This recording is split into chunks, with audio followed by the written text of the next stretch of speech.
عاوزه اقول لكم ان دي احلى طريقه هتجربوها للباميه، بجد كان طعمها حلو جدا بطريقه سهله وبسيطه. ولو انتوا اول مره تشوفوا القناه ما تنسوش تشتركوا وتحطوا لايك. تعالوا بقى نشوف الطريقه ونشوف عملناها ازاي.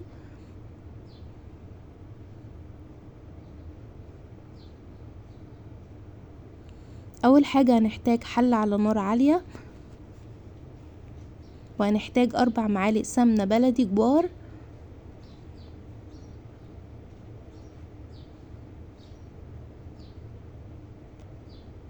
وهنسيحهم كويس قوي لحد ما يبداوا ان هم يسخنوا.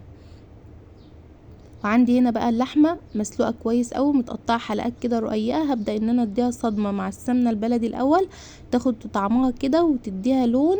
وبعدين هقلبها على الجنب التاني برضو تاخد صدمه من الجنب التاني وتاخد ريحه وطعم كده من السمنه البلدي، بيبقى طعمها حلو جدا لما بعملها بالطريقه دي.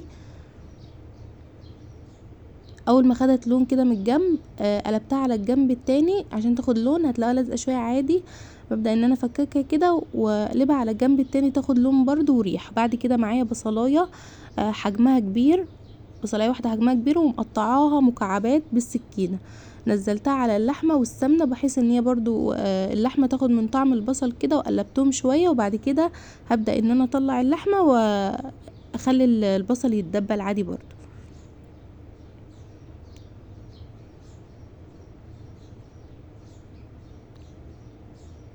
سبتها حوالي كده كام ثانية مع البصل والسمنة، وبعدين طلعت اللحمة وسبت البصل مع السمنة يتدبل كويس قوي. فضلت اقلب فيه كده لحد ما لقيت ان هو بدأ خلاص يطرى ويبقى كده اتدبل. ببدأ ان انا انزل عليه الطماطم، فضلت اقلب فيه طبعا ما بيتسابش، فضلت اقلب فيه شوية لحد ما اتأكدت ان هو كده خلاص تمام. عندي بقى هنا 7 حبات طماطم وخلطهم كويس قوي في الخلاط ومصفيهم، لازم يتصفوا كويس قوي. نزلت عليهم على طول على البصل وبدأت ان انا اقلبهم كده شوية وعليت النار على الاخر.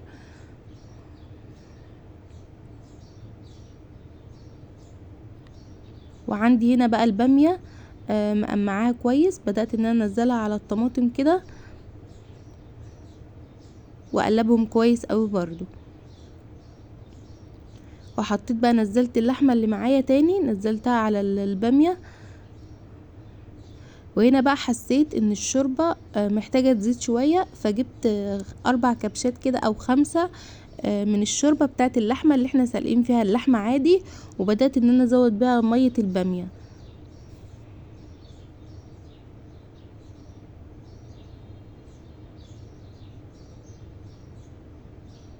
وبدأت بقى ان انا اغطيها واسيبها لحد ما تستوي. اول ما قلبت بس لسه ما استوتش طبعا، اول ما قلبت بدأت ان انا اتبلها، نزلت عليها نص معلقة ملح ونص معلقة بابريكا لو انتوا مش حابين تستخدموها عادي، ومعلقة كبيرة مليانة توابل لحمة، وربع معلقة فلفل وكمون.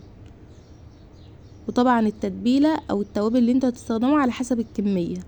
انا استخدمت نص معلقة ملح، واستخدمت نص معلقة فلفل وكمون، ونص معلقة بابريكا، ومعلقة كبيرة مليانة توابل لحمة. وبدأت ان انا اغطيها واسيبها على نار متوسطة لحد اما البامية تستوي خالص. لازم البامية تستوي خالص قبل ما ادخلها الفرن طبعا. خلاص لقيت هنا البامية بقى بدأت ان هي تبقى دايبة واستوت خالص.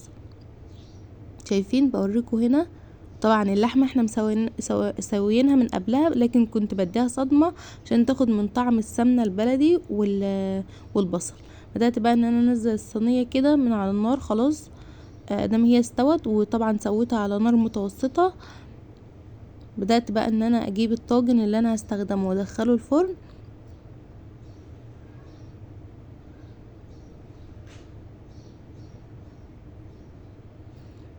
بدأت ان انا اخد بالكبشة كده واحطه في الطاجن على قد ما الطاجن ياخد معاكو. وبدأت كمان ان انا اخد قطع لحمة واحطها في الطاجن برضو. وبعدين بعد ما مليت الطاجن بقى خلاص دخلته الفرن مثلا حوالي ربع ساعة، لان كل حاجة مستوية، وشغلت كمان عليه الشواية، فكل حاجة في الطاجن مستوية. بس احنا ندخله الفرن بس ربع ساعة مش اكتر. الطاجن يبدأ ان هو يسوي الاكل اكتر وياخد من طعم الطاجن برضو، بيدي طعم حلو جدا. جربوها بنفس الطريقة تحبوها قوي. طاجن الفخار اصلا معروف ان هو بيفضل يخلي الاكل ساخن كده وطعمه حلو. انا هنا خلاص مليت الطاجن وبدأت بقى ان انا ادخله الفرن حوالي مثلا ربع ساعة، لان خلاص كل حاجة فيه مستوية فمش هنحتاج ان احنا نسوي اكتر. هنا بعد ما طلع من الفرن